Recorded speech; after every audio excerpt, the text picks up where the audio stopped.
Құрметті атбегілер, ардақты арқа жұрты, және қасиетті Қарқаралы ауданының тұрғындары мен қонақтары.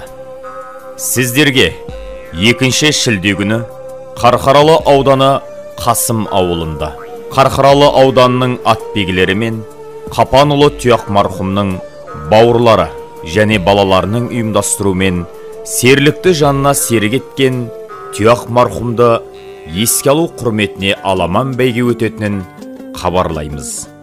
Бағдарлама барысы тай бәйге 5 шақырым, құнан бәйге 10 шақырым, аламан бәйге 25 шақырым. Келіңіздер, көріңіздер. Өткізген серлікпен бар ғұмырын, өткізген серлікпен ән ғұмырын, ит жүгіртіп ат қосып саят құрып падишақтай өткізген паң ғұмырын.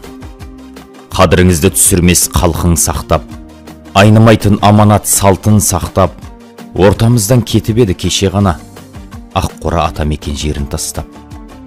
Сақталар ер есімі елесінде, тарихтың толқын белесінде, өзіңе арнап аламан жасап жатыр Тұяқ ағам, бәлкім бір келесің бе?